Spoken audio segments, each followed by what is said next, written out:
Yes, guys, happy Friday. This is FPL Insight. We're chasing green arrows. I'm your host, Gianni Butticè, the FPL guy, and I'm joined by football insider Dean Jones. Dean, how are you, mate? I'm okay, mate. How are you doing? You good? Yeah, I'm very well. Bank holiday weekend. I love a bank holiday weekend when the sun is shining. So yeah, I'm in full holiday mode, albeit for 3 Oh days. yeah, it's actually quite cold today. I had a mare actually. My laptop hasn't been charging, and so I finally went into the Apple store this week and was like trying to figure out what is wrong. And I was like, right, let's just go in there and let them give me the bad news. And basically, all that was wrong was that somewhere along the line, my actual Apple charger has been switched out for somebody's dodgy one, and so I just needed a new actual plug. Yeah. I was like, oh, cool. I'll just have a new plug then, please. He goes, yeah, there is a shortage of them. There are none. You cannot buy one. There's a 6 to 8 week waiting list for a plug for a Mac. I was like, what? What? Well, I can't just sit here for 8 weeks. So today I spent my day just scouring around secondhand electrical stores and eventually found a plug from somebody's old MacBook so that I could actually do this show. So I'm pleased to be here. It was a bit touch and go at one point. I love that. We're lucky to have you, and thank you, CEX or someone for stocking. It was exactly where I ended up. Of course, it was. Oh, guys, thank you for watching. We're here with you for the next hour, and coming up, we're going to be looking a little bit of fresh off the press, talking about the sort of news stories of the day. We're going to be looking at our predicted 11s for Arsenal, Liverpool, United. We're going to be showing you our teams in what is a team reveal. And then, of course, guys, favourite part of the show, we got against the obvious before the end. But more importantly, we're going to be answering your questions. So throughout the show, get your questions in. Give us a like. Give us a subscribe. Hello, FPL River. Hello, Stephen Harrison. Thank you guys for joining. It's been a good week. It's been an eventful week with so much football. We had the Thursday night Premier League game. We had Monday night Premier League game, but also we had some European football as well, Dean. What did you make to kind of Leicester, West Ham, and then of course the Champions League news with City winning, but just goals galore in that one, and Liverpool looking fairly comfy too. Yeah, I mean, I expected that West Ham might underestimate Frankfurt, and I think that was pretty much the case.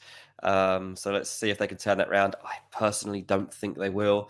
Leicester, yeah, not bad. Roma are a very good team, so that's a decent result. There's always going to be 50-50, that one. Yeah. The Man City-Madrid game is one of the best games I've ever watched.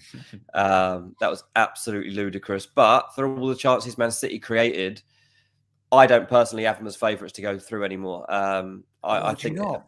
No, I don't. I said going into it, I predicted they would win that game 2-1. Yeah, I was like, they'll win this 2-1, but they won't go through to the final. Madrid will turn it around. So 4-3, I'm like, well, it's a similar outcome. Yeah.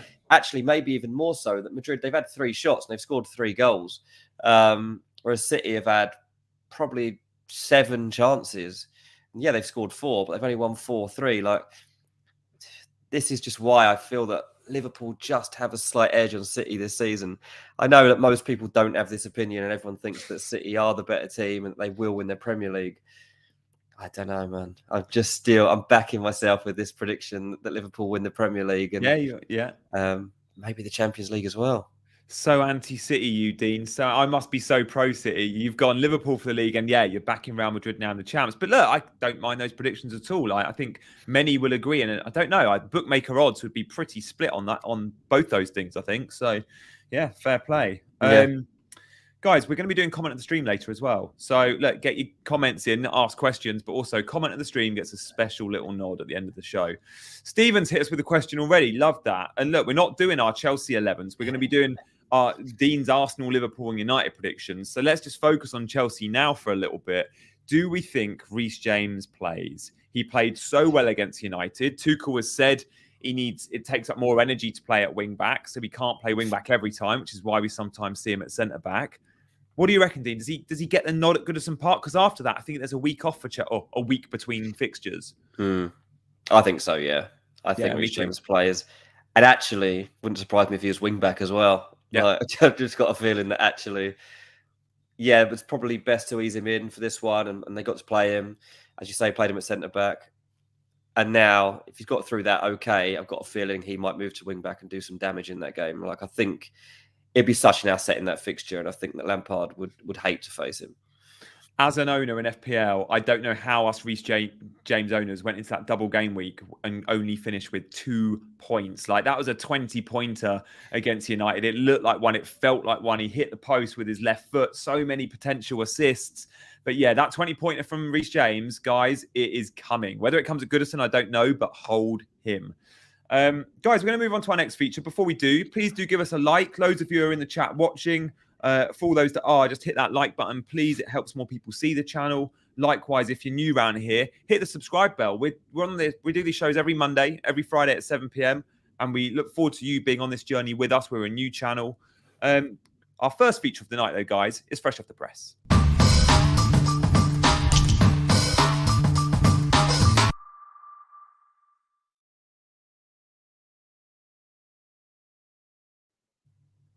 Loads going on in the world of football. As always, towards the end of the season, we get deals for managers and players, and we've got takeover bids in the news. Where are we starting today, Dean? Ralf Rangnick. So he's now an interim manager of Man United who's going to become a consultant at the end of the season, but also is now manager of the Austrian national team. I mean, how many jobs does this guy want? Like, he's just a freelancer in the football world, basically, just taking as many jobs as he can. A lot of United fans haven't taken this news brilliantly. I mean, let's basically focus on his consultancy role, because that's all we've got to look forward to now. Ten Hag, we know, is going to be the manager.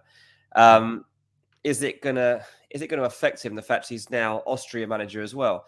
A little bit, because as soon as the season finishes, the Nations League starts, and Austria have, I think, 4 games in the first half of June. So, yeah, he's going to be distracted by that. The other thing to bear in mind is that I'm pretty sure that his consultancy role is barely even a part-time job. Like, he's there for when United want to lean on him for certain things. It's something like they can call him 7 times a month. Like, it's something like that. So it's not like he's got a job where he's got to turn up 3 times a week or something like that. Like, he's a consultant, so he won't even be there probably. Like, he doesn't need to be in the country. But doesn't even be in the country. I mean, my only real concern over it would be like, so he's taking over a national team as the transfer window opens. He's supposed to be helping them sign players. And like, he'll be done with all the Austria games by, I think it's 17th of June or something. But still, it's not ideal. It's not ideal, because United needs to get off to a fast start in this transfer window. Personally, I think the whole Rangnick thing's been a bit of a farce anyway. You know, the interim manager stuff, the fact that they've gone with Ten Hag, it was basically out of Rangnick and Ten Hag at one point anyway to actually get this job. So all he's done is said, "Oh, you should have given it to the other bloke." It's all very weird. But surely things can't get any worse for Man United. Surely things are going to get better. I can't wait to watch what happens to those in and out at Old Trafford this summer. Let's move on to a little bit of, what was it, 20, 30 miles up the road? Let's move to Merseyside and chat Liverpool. Mane Salah, been in the news again. Well, yeah, they'll be back in the news because Jurgen Klopp's agreed a new contract. I saw somebody messaging a second ago to ask about Klopp and what his transfer plans might be now. It's too soon to be talking about that. And let's be honest, Liverpool barely need anything in this squad right now. They just need to keep what they've got. So I don't think there's going to be major transfer plans. And even if there are right now, everyone around Liverpool is very tight-lipped. It's actually one of the harder clubs to get transfer speculation out from that is actually legit. So, I say especially in the last few years, there's been a few surprises come along from Liverpool.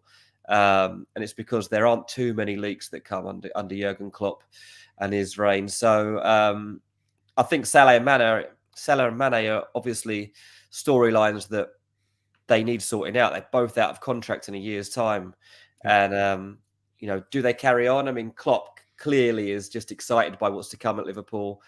Part of that might be having Salah and Mane around soon. Part of that also, though, is probably the fact that, like, Luis Diaz has come in and been so good. Diogo Jota is so good. And he's probably excited about, like, the next version of this Liverpool team and not wanting to pass that on to somebody else and have to watch it from afar just in case they get it wrong. Like, he can do this. And he's always said, like, if he feels mentally and physically okay, why wouldn't he carry on? So we got, 4 more years now of Jurgen Klopp. And I would imagine a few more years of Salah and Mane. I think I've always thought that the first one to leave would actually be Mane. Just had a feeling. I've always just thought that he's more likely to fit into somebody else's team. I don't know. I've only ever seen Salah ended up in like 2, maybe 3 other clubs. Mane, I feel like could go to 10 other clubs and be great. And I feel that he'd be more willing to do that as well, and there'd be less pressure and judgment on him to do so. So yeah, it'd be interesting to see what happens. But yeah, certainly something to look out for. Yeah, it's well prepped by Klopp. Like you look at Salah, Mane, Bobby Firmino, pretty much all the same age, all similar sort of contracts. You need to refresh it. And Diaz, what a signing. No one saw that coming, really. We thought he was going Spurs. Jota too, what a signing. Again, that came out a little bit out the blue. So well prepped. We had a question about your boy at Fulham. He's probably going to go to Liverpool. A little bit like Harvey Elliott, though. Is he someone that just goes in, plays, gets 5-10 Premier League starts, plays a few cup games? Or is he that good that he needs to be playing, should be playing? But he's not going to break into this 11. So no, he's not getting in this team. Is he loaned out? Apparently not. Like everything I'm told is he won't. Well, he certainly won't be loaned back. Is what Fulham have been told and what I've been told. So doesn't look like we're going to get him back for next season as it stands. So if we're not, I don't see why somebody else should get him. So it'll be interesting because I really don't see how he would fit into that team.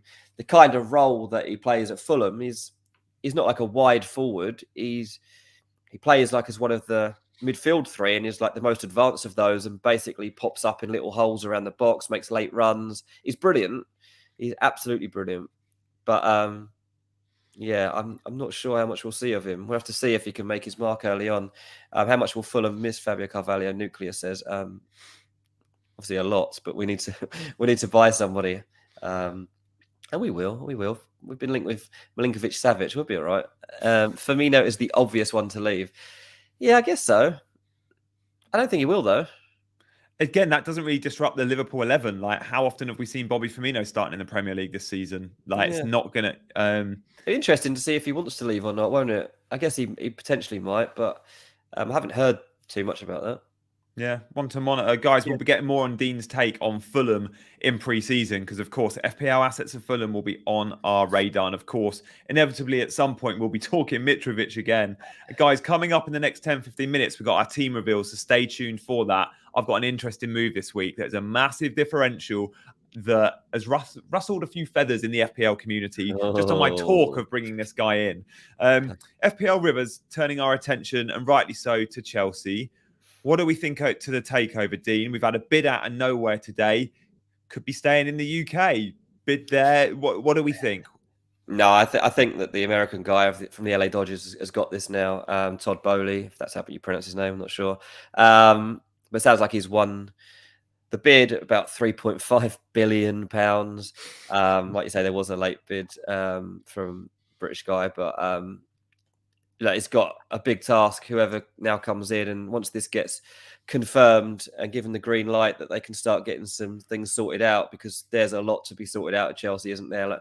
And we all want to know, well before next season, what Chelsea's lineup's looking like, what the transfer market's looking like, what's happening with people like Lukaku. Are they going to reinvest the money for somebody like Lukaku if they can manage to sell him and get some decent money back?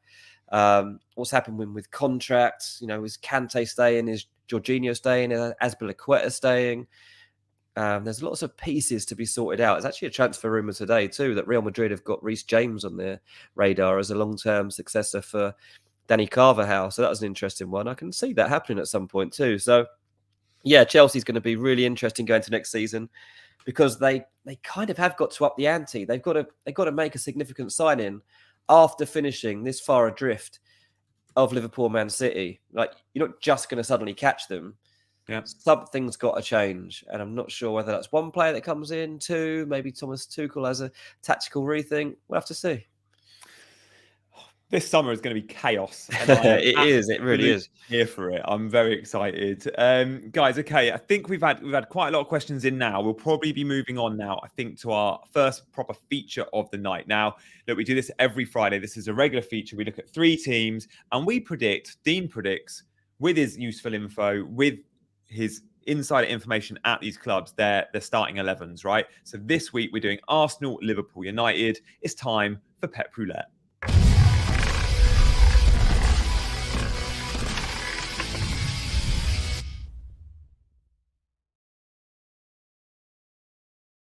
Of course, we're not doing United. Of course, we're not doing United. We're going to be doing Man City, of course, right? So we'll do Arsenal, Liverpool, City. Yeah, makes more sense. Oh, no one enjoys doing likely lineups. No one in the world. Let's start with Arsenal. I don't think there's too much for debate here, unless I've missed something in late doors. I don't think I have, though. Arsenal back on track, 2 big wins. There is no team in the Premier League that goes through streaks like Arsenal do. They have a run of like 5 defeats, and then they have like a win, a draw, and 4 wins. Then they have 4 more defeats. Then they have 5 more wins. It's unbelievable. You look back at their season, and it's just streaks all over the place. And after these 2 wins on the back of a bad run of form, got to say that Arsenal are looking in good shape, and I'd back them this weekend to beat West Ham. I think that it's worth getting on some of these players. I've got 2 in my side. How many have you got? Yeah, I've got Saka only, and I think those that wildcarded a few weeks ago. Oh no, I've got Ramsdale as well. Oh. Those that wildcarded a few weeks ago, like Kelly Summers, for example, went Nketiah on the wildcard, which I love. He's at 5 million. He's a game away from being dropped if he has a bad performance. Yeah. But Arteta today said if we get a penalty, Saka will take it, which makes me think Lacazette's not going to be in the 11, because if they got a penalty, it would have been Lacazette. So that was a little clue that Nketiah keeps his spot. That is, yeah. Why wouldn't Nketiah keep his spot after the last couple of performances? He's got a lot to play for. He's got his future to play for at Arsenal. They're trying to figure out what kind of 9 they need for next season. Is he going to answer a question for them? I'm not sure he is going to be the main man, but at least might be able to hang around a bit. And when you've got Smith Rowe and Odegaard and Saka pulling the strings, like, it's a nice place to be in that number 9 position. Martinelli does well. Alistair points out about Martinelli. I mean, obviously, there's always a possibility Martinelli sneaks in here. And further back in the season, I'd have backed Martinelli to be in here. But at the moment, I think that'd be a bit of a gamble to predict him. Thoughts on Cedric as LB with Tomiyasu getting more minutes? Not sure I can see it this week. He's only had 1 minute. He's had 1 minute of Premier League football, Tomiyasu. So I don't think he's ready for a start. He might get a 30, but I don't think he's going to go and get a 60 or a 70. No, we might see it before the end of the season. We might, but I don't think it'll be this week. Do we think Martinelli's bench from here on in? Couldn't say that. We've still got 4 more game weeks. So they've got 4 or 5 more games, Arsenal, maybe 5 games. So yeah, I think they double next week. So I think it's 4 game weeks. They've got 5. 5 games, 4. Yeah. So Saka's okay. Yeah, I think it's okay. I think Saka's good. He's been pictured training, Desire. That was yesterday, so I think we're good. Yeah, don't worry about that little orange flag that we've all got right now on our screens that causes a few nerves. Yeah, I spoke to a colleague at work today, and she was like, "I'm selling Saka, but I don't know who for." And I said, "Why are you selling Saka?"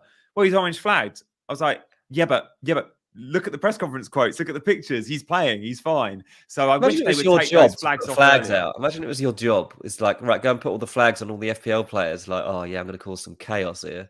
I know the guy that used to put the flags on players. And until last season, I don't know who does it this season, but the guy that was doing it last season has stopped. But yeah, he used to have great fun with it. He probably had sleepless nights and threats from people to take him down. Like, it's such a big job in the FPL world. Nketiah, Ray says Nketiah is a risky one. Lacazette lurking and likely to start the Spurs, in my opinion. Yeah, maybe against Spurs, yeah, I think that's a different debate, isn't it? I mean, in the immediate future, don't see Lacazette starting this weekend, and it depends. Like, if Nketiah has a good game here, keeps his place. Yeah, he'll keep his place.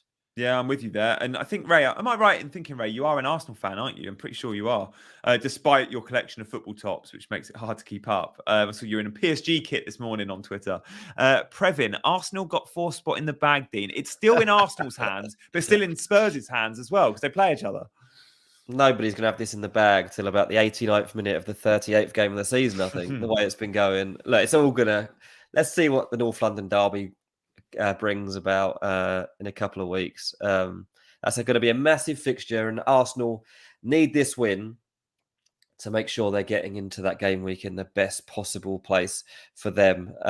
Because one slip up here and Tottenham back on it. So yeah, tough one.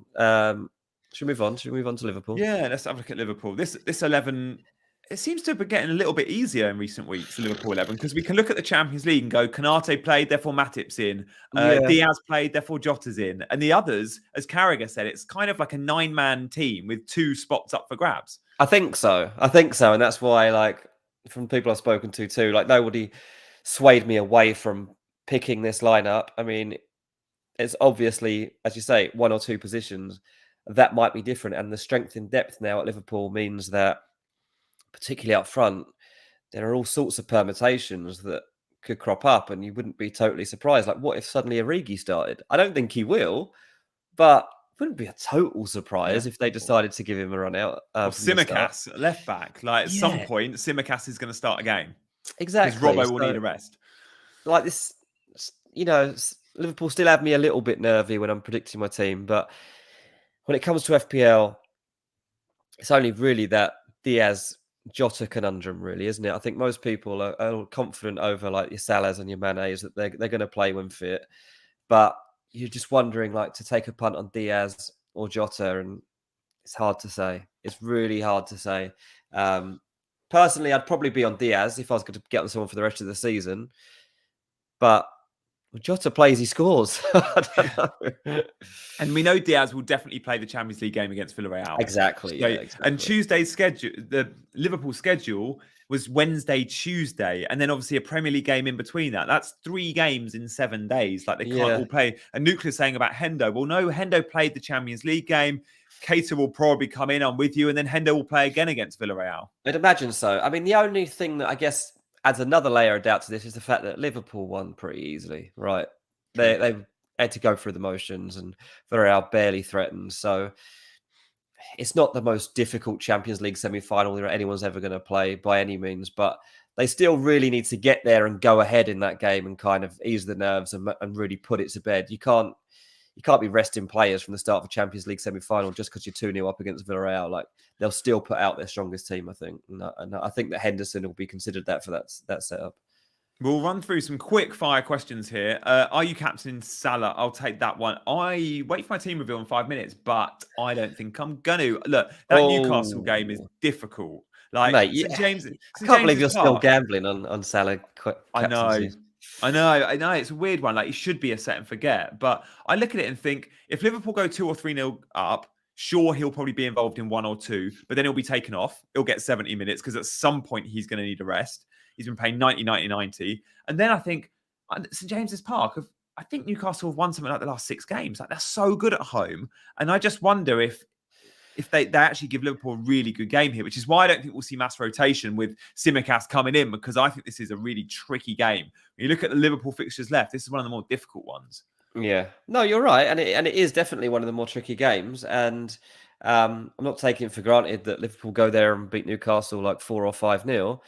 But Newcastle, they can't keep winning forever. Like, they've just won 4 in a row. They're still Newcastle. They're still Newcastle. And like their last 4 wins, their 4-game win streak was Wolves, Leicester, Crystal Palace, Norwich. Like, this is a different ball game. And the 3 games that they played before that 4-game streak was Chelsea, Everton, Tottenham.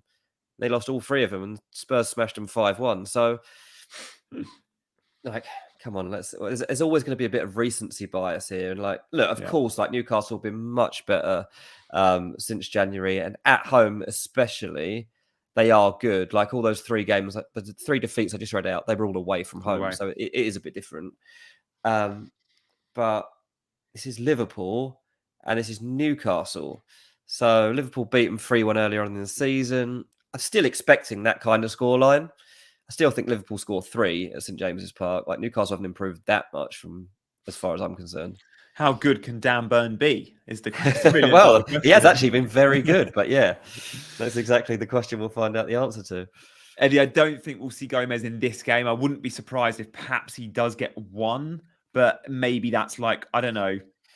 Yeah, the last time someone suggested that to me, he did actually play. A few weeks, and I was he did like, well, no, didn't he won't play. And he's like, oh, he's starting. That's annoying. Trent came off as well against Villarreal. I think he'll be fine. He came off to probably go, you're ready to play 90 again.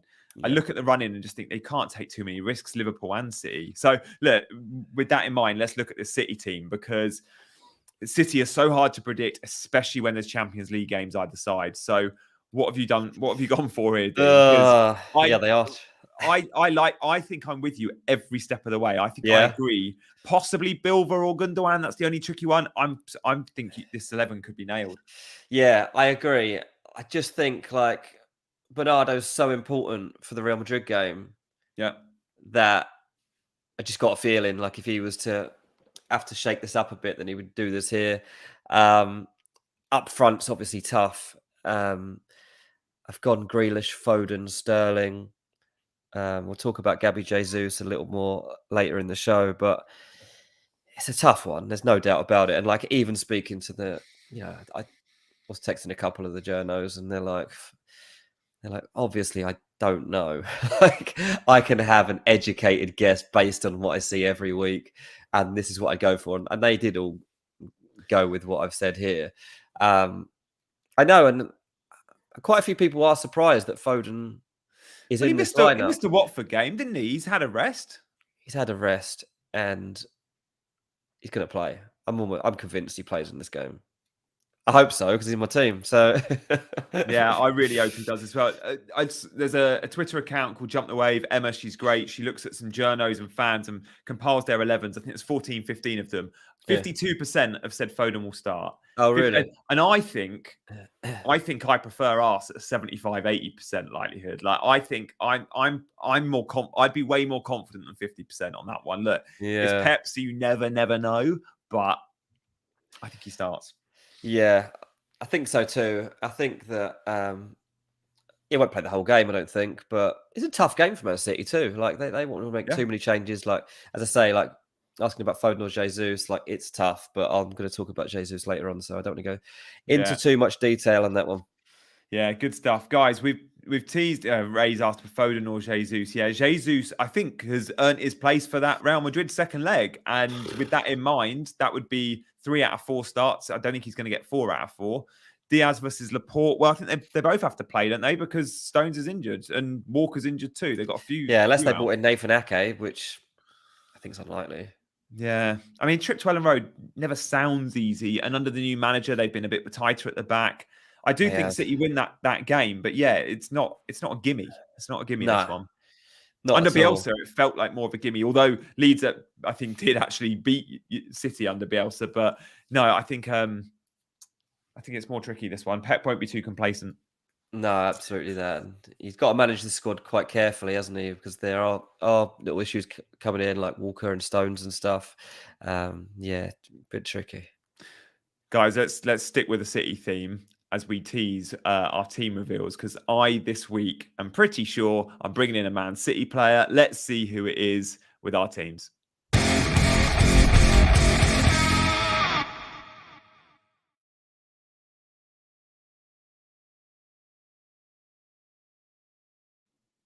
Oh, that graphic always makes me smile. Guys, if you do like that graphic, the team reveal and strategies graphic, then show us you like it by giving us a like. All right. So there's 51 of you watching, 24 likes so far. I don't know, if we get 10 likes out of this, then it will make us realize that this is a graphic. Yeah.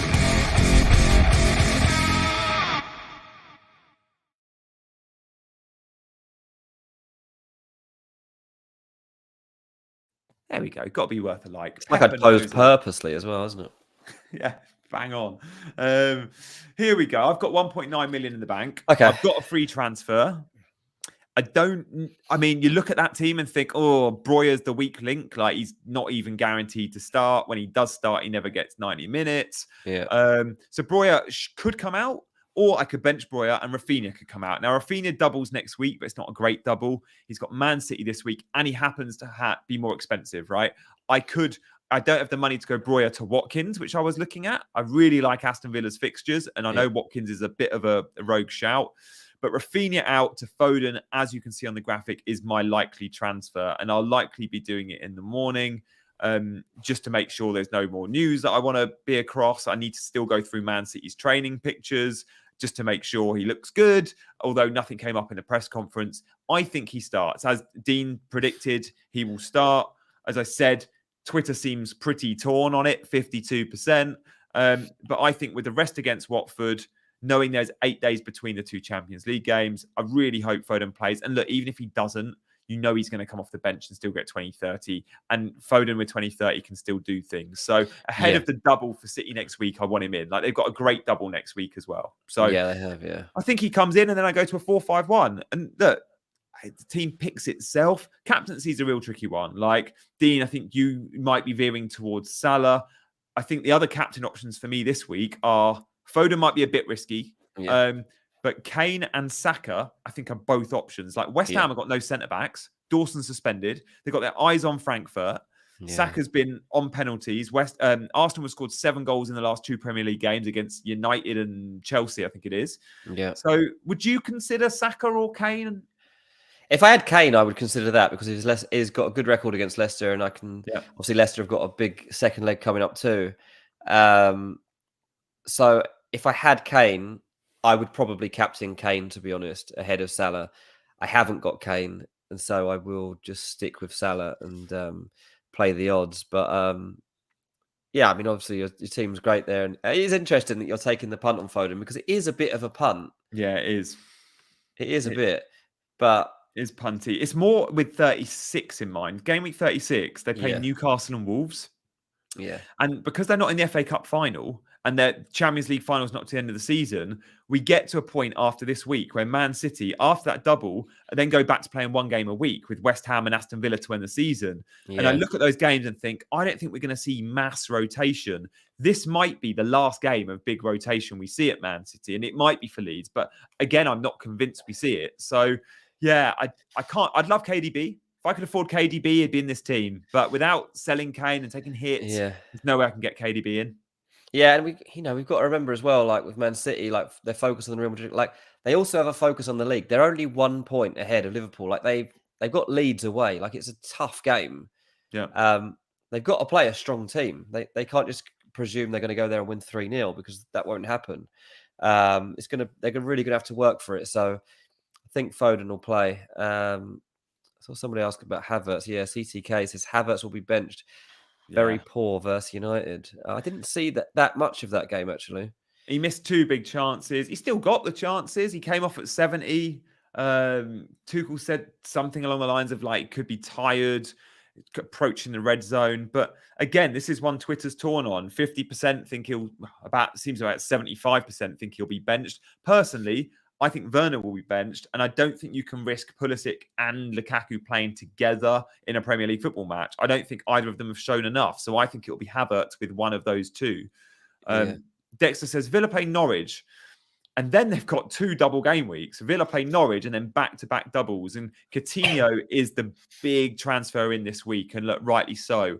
I could easily go Coutinho instead of Rafinha, but I've got a free hit to play in 37 where I can bring Coutinho in for his best double.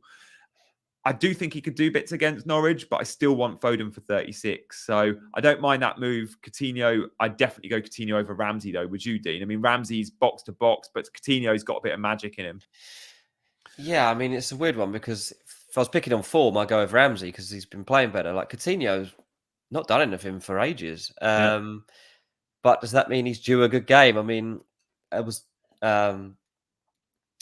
talk about how can Villa take a gamble on spending 30-odd million pound on signing Coutinho permanently, plus adding him a contract of over £200,000 a week? Wow, those if wages. He's not going to be consistent. Like, it seemed an absolute no-brainer about a month ago that Villa would sign Coutinho. And now you're looking at it and you're like, well, they can't just have him turn up like once a month. Like, if Coutinho's signing, he needs to be like Bruno Fernandes was like first year at Man United form. Like, they need that. So, yeah, I think Steven Gerrard wants him to convince the owners because Gerrard's desperate to sign him. He's still convinced that he needs him. But yeah, it'd be interesting to see whether he could pull out a performance. So, yeah, bit of a punt, but probably worth it. Guys, if you're new around here, thank you for joining us. Look, this is a regular stream we do on Mondays and Fridays at 7 p.m. It's always with me. You might know me from FPL, and Dean, who's a football insider, got great links with football clubs, a journo, predicts our 11s, offers some really good insight around transfer rumours as well. And look, he's a good FPL manager too. So Notice I said good, Dean. Next year, you're going to be an elite FPL manager. I'm sure of it. Definitely not elite at the moment. We're going to see your team in a couple of minutes. But look, we're here to answer your questions, guys. This stream is all about interacting with you lot, right? Which is why we do it live. We're with you for another 20 minutes or so. We've got a feature coming up called Against the Obvious, where we pick popular players and tell you why not to pick them. But look, let's stick with a theme on my team as we answer a couple more questions. So Justin said he went with Bruno Guimaraes a couple of weeks ago. Thank you, Az. Look, fair play, Az. No one was going in that direction. And well done, Justin, for following him. The fixtures look difficult now for Newcastle. They don't double. Is it time to sell? I think it is. I think this is time where you chase the doubles. Like, don't forget, Aston Villa have back-to-back doubles, and they play Norwich this week. Yeah. Leicester have back-to-back doubles. Palace have a good double in 37. Burnley have a double in 37. Some of these teams that have cheaper players, like a Bruno Guimaraes, I think you move in that direction. Yeah, I think you're definitely right there. Yeah, it's a tough one, of course, but I think you're right. Just looking at the Villa's fixtures, it's worth a punt. Like you say, I mean, you were considering getting Watkins in if you could have. Do you think you'll get a Villa player in next week? If I didn't have a free hit to use in 37, oh, you've got a free. Yeah, I'd definitely be bringing Villa in now. I'd be going Coutinho this week, maybe, or I'd love to go Watkins. But in 37, the best double they have is Crystal Palace Burnley, both home games at Villa Park. So I'll probably go triple Villa that week. Yeah, fine. Mickey Mole, if my team looks strong already, is it better to still make a move for Villa player this week or roll a transfer? I don't know. That Norwich game could be a big score. Norwich at Villa Park.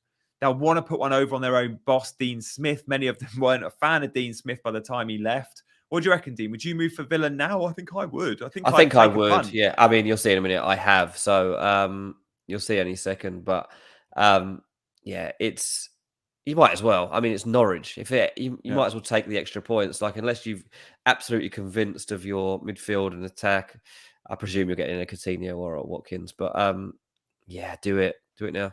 Even Matty Cash, I don't mind. 5.2 Cash million. True, yeah, true. Encouraged to get forward, isn't he? We know Gerrard likes his fullbacks high. The heroic doses, love that. I think you're new round here, dude. Make sure you give us a like, and look, if you haven't subscribed already, do, because then you get the alerts when we go live on Mondays and Fridays at 7. Schmeichel, I think, is the standout goalkeeper between now and the end of the season, because I just love the double in it's Everton Norwich next week in a double, and then another double, and then he finishes the season at Southampton.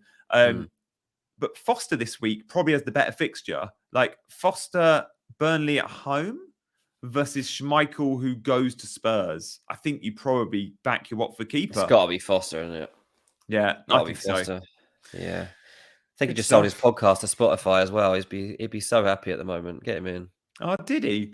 Yeah, I saw a post on Instagram, like the Fozcast, and now on Spotify or something. I was like, this man, he's like making a fortune as a footballer, and now he's getting buyouts by Spotify. Ridiculous. Good stuff. The Heroic Doses has subscribed. Well, final question before we move on to Dean's team. And look, he's mentioned he's bought in a Villa player, so do stay tuned for that. Dewsbury Hall, is he a good shout for the double? I think this guy he's the only Leicester player that, from memory, has like played the last 10 he just keeps playing. Yeah, he just doesn't get playing rest every game. No, like, we've seen even Maddison, who's key, Tielemans, they've had a rest. So in the Premier League, the last time he didn't start was game week 13. Yeah, and he's played all those European games. I think at some point he's going to have to miss it. This could be the week he actually misses out. But then for the double in 36, he'll probably be back for both of them. So I don't mind it. But look, he's know Dewsbury Hall. He's so cheap. He's 4.4. Like, what a great enabler. If you're on a bench boost, one to just make other things happen. Exactly, 1.6% owned as well. Differential. Yeah, absolutely. I don't mind that. I still think Gordon, if you're spending 4.5-ish on a midfielder, I'd chase that Everton double in 37 and go Gordon, I think. But let's have a look at Dean's team. Here we go. Talk us through it, Dean. Here we go. The All-Stars. Yes, I bought in Watkins. I love that call. Yeah, Chris Wood is gone and he'll never be back. So I was lucky I had a bit left in the bank, and I was like, yeah, this is the time to go. Watkins, 5 big games for Aston Villa now. Get me some points. He needs to. As we're just talking about Villa, they've looked a bit blunt. But if that's going to change, this is the guy. He has had some big chances recently. He's actually been playing all right, I think, personally. So I've got quite a bit of trust in him, especially against Norwich. Like, he can definitely score against them.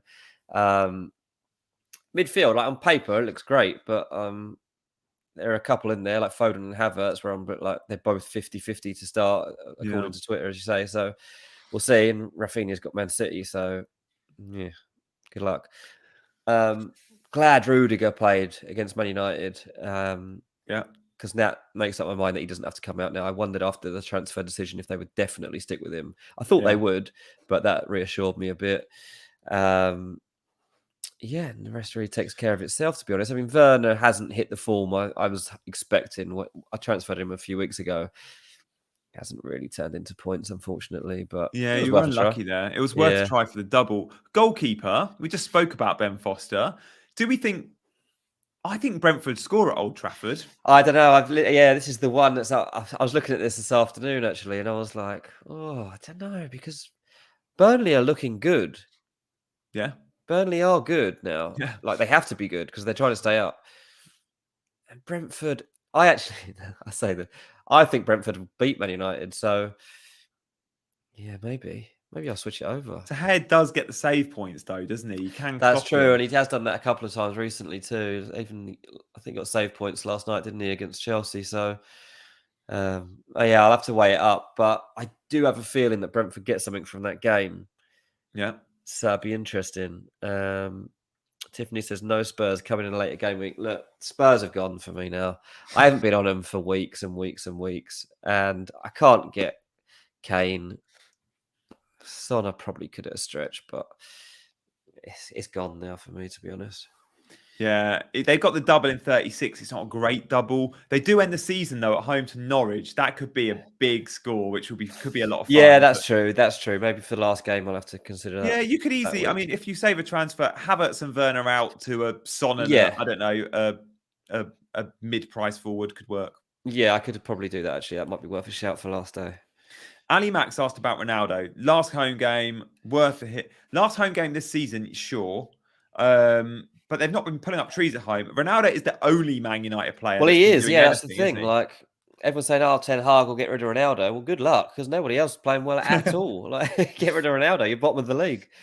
It might be worth a punt, Like, I think if you've got him, you keep Chelsea. him.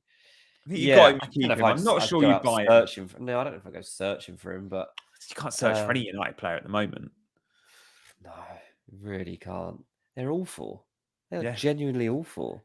Best team in the league to play against for an attacking team. The way how open they are. We'll talk more about United in a minute, but Laura's asked about Werner to Watkins. Now you had Chris Wood. That was the obvious move out. But I don't. Laura, I like that move a lot. Werner to Watkins, I would make that move if I had Werner. I think that'd be an easy transfer. I really 100%. like Watkins.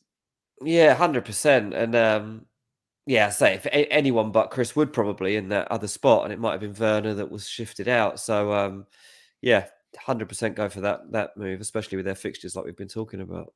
Yeah, I'm with you. Good stuff, guys. Right, we'll keep answering your questions before we're going to move on to Against the Obvious in a couple of minutes' time. But first, a couple of quick fire questions. James98 is with us. James, are you new around here? I think you might be. If you are, then do hit that subscribe button. We hope to see you every Monday and every Friday at 7 p.m.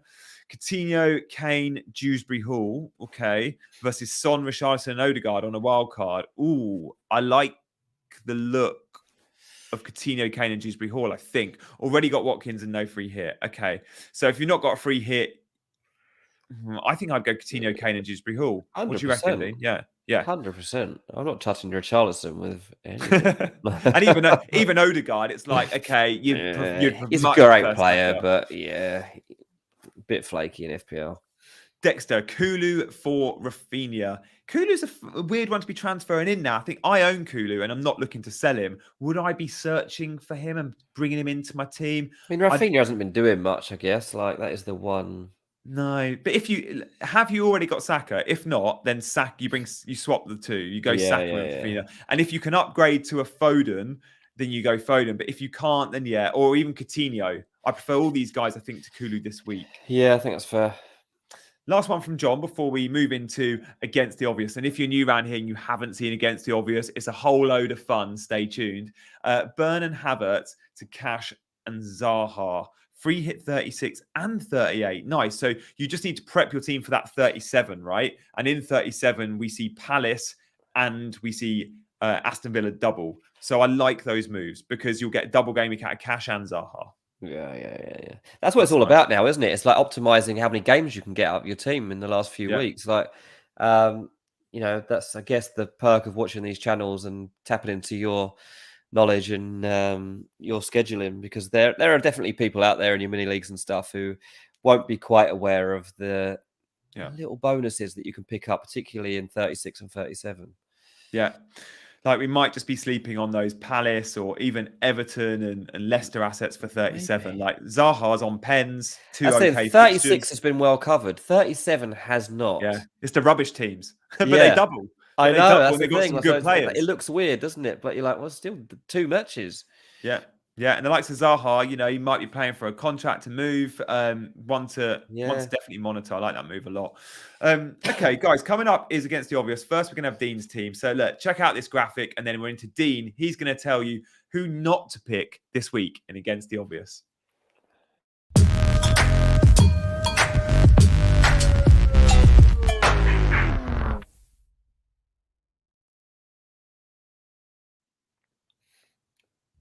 Yeah, I'm going with Gabby Jesus, and I think, to be honest, most people in here won't have him in their team anyway, but I think in a more general FPL sense, there's always that temptation to get on the inform man, right? Especially if it's a goal scorer. We haven't had that many clinical, regular goal scorers in FPL this season. It just hasn't happened.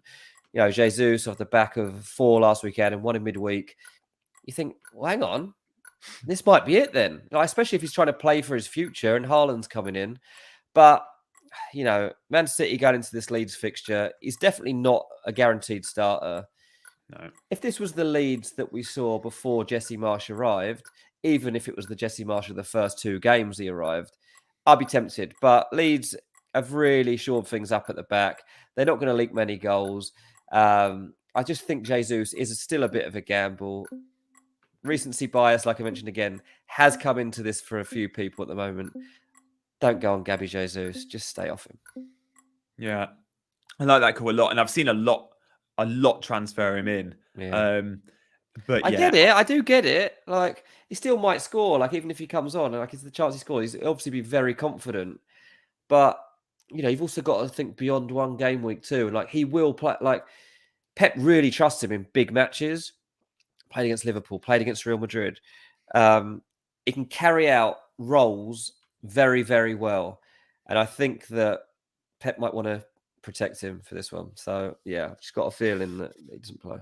Yeah, I'm with you. And I think he's ready to start in the Bernabeu. The price also puts him off, says Desire. Yeah, he's not exactly cheap, is he? No. Okay, guys, let's move on to the next Against the Obvious with my team or player that I'm saying... swerve, but actually just sell these guys. If you've got Ronaldo, maybe you hold him. But other than that, guys, it's time to sell your United assets. Not only do they not have double game weeks like a lot of other teams, they've also got a blank game week coming up. They don't play in game week 37. They have only got 3 fixtures remaining this season. I have never seen a United team quite this bad. They are so open. I think every team wants to play United. We saw Norwich go to Old Trafford a few weeks ago and put 2 past De Gea, and it could have been 4 or 5. Every team wants to play this United team. Even when they played 2 holding midfielders last night, it was Matic and McTominay. Jorginho and Kante had more time and space than I've ever seen.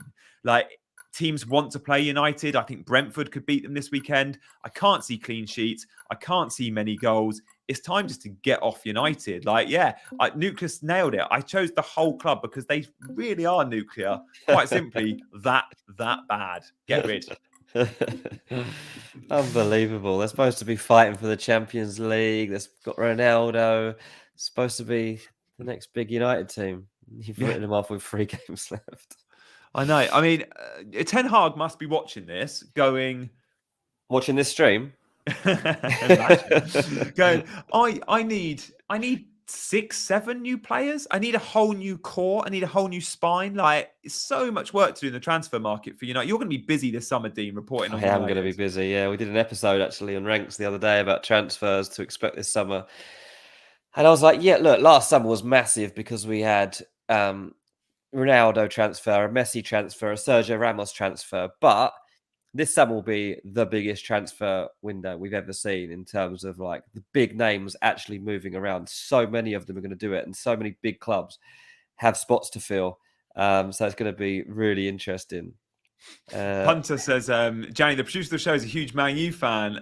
You've got guts to do this. So little do you know, Punter, is our producer's actually a big Man City fan who actually thinks Dean and I might be wrong on the old Foden shout this weekend. He thinks Foden might be benched, but look, watch this space. But yeah, I've been anti-United for a while, and I think it's going to be a very interesting summer. But yeah, tons of transfers expected, Dean. Yeah, absolutely. That you've actually got me just thinking now about I need a new goalkeeper potentially for 36 and 37 because I'm playing a bench boost 36, which is fine, but there's no point me really having De Gea. Like they got Brighton away, they'll let in a goal there. Yeah, bring someone on a double in. So I'll bring someone on a double, maybe a double. Schmeichel. Maybe getting a Schmeichel or something. Yeah. I hadn't really considered it, but that might be my switch for next week. Yeah, I have to think about that. Yeah, even Pickford doubles, which I usually wouldn't love, but at Goodison Park, they're good value for 1 or 2 clean sheets in those 4 games. Yeah, and I mean, even though Everton are rubbish, their next 4 games are after this week, Leicester, Watford, Brentford, Palace. Like you're just trying to save your season. That's exactly the sort of fixture list you want, isn't it? Yeah, exactly that. It's going to be go down to the game week 38 if they stay up or Burnley. Let's get some quick fire questions in, guys. We've got 7 minutes left of the show. Going to answer as many questions as we can. Get them in. If you're new around here, give us a like and a subscribe. Remember, we do these shows every Friday night at 7. We also do Mondays at 7s. Dennis or Pookie with 36 in mind. So both teams in 36 do double. Dennis is one that's not going to be at Watford next year. Pookie will be playing Championship football. Dennis is playing for a Premier League club to take him out of nowhere. I'm saying Brighton. And I just think Dennis has got a little bit more momentum to play for a move. What do you reckon, Dean? Yeah, I think Dennis all day long, to be honest with you. I don't think I've had Pookie in my team all season. Yeah, Dennis. Yeah. I trust Watford a little bit more to score goals, I think, than Norwich. But yeah, that showed. I mean, look at my transfer speculation there. Out of nowhere, just pull that one. They've got someone like Dean that's making calls to local journos. Got people in the. I think you might be right. To be fair, not a bad. There punt. I go. Dennis is going to be at Brighton next year. Yeah, I'll write it. Game week 35 fixtures on screen as well. What do we do in Martinelli? He's out the team. He goes through phases of scoring lots of goals and starting every game to being benched a lot. And at the moment, it's Smith Rowe that's flavour of the month.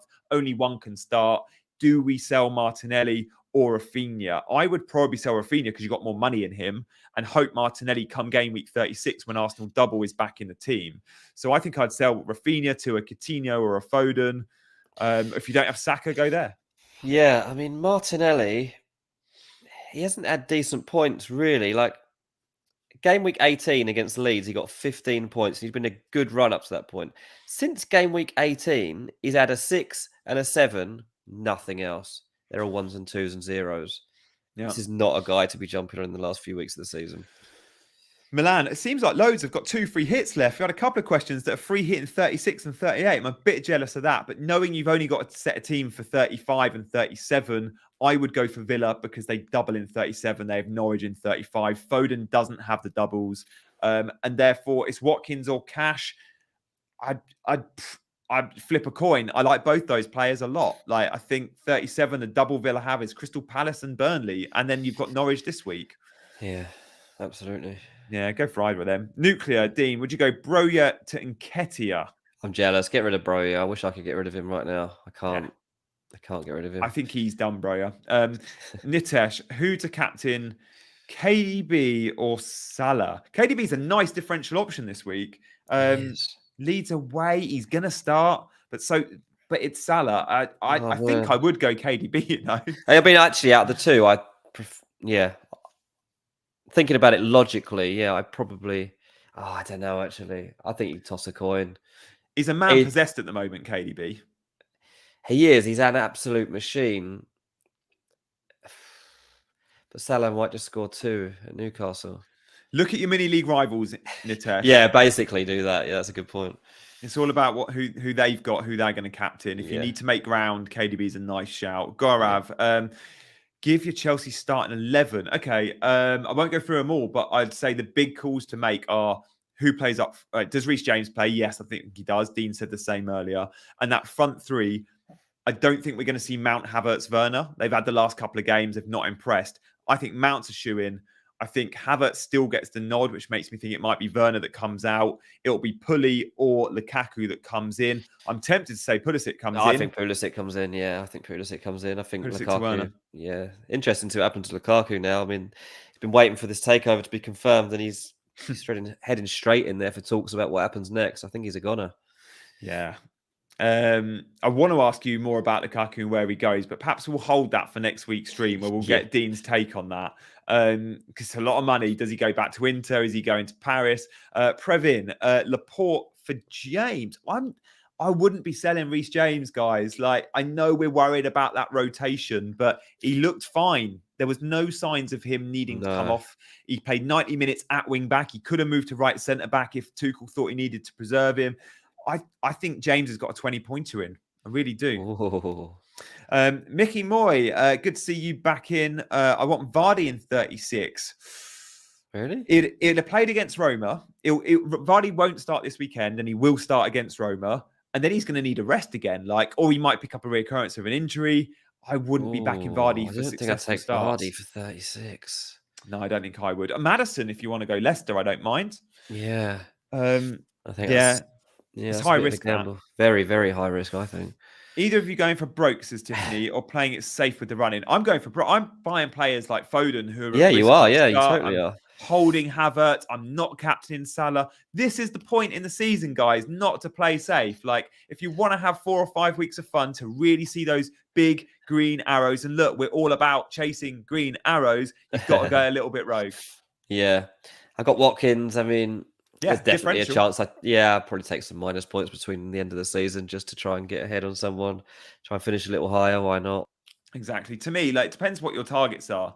For me, my target's all about the top 10K. I don't mind if I finish 25K or 11K. I still haven't made it. And I'm at 12K at the moment. To get in the top 10K, I need a few little gambles. And if I finish at 25K, but I tried and I went out swinging, I'll take it, I think.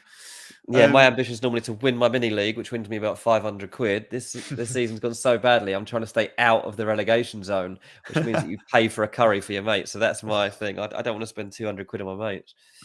NASA said Kane and Martinelli to Watkins and KDB for free next week.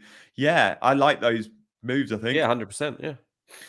See how Kane plays this weekend, though. If he goes and bags a hat-trick, you won't want to sell him. I'm at 200K with no chips. How can I get to 100K? Bulo, with no chips, loads at your rank will have at least 1 chip left, which means you're at a big disadvantage, right? Let's say it how it is. It's time to take some risks. You're not going to get to 100K unless you do. If you keep captaining Salah every week, if you buy the players everyone else is buying, you might see small greens, but you won't see 100K greens in 3-4 weeks, knowing especially they've got chips. So you need to go a little bit rogue. Think about captaincy on a Cancelo or a KDB this week. Look at the doubles next week and go, okay, maybe I can captain a Saka because he's still got an okay double, or a Kane, even though it's a hard double, I fancy him.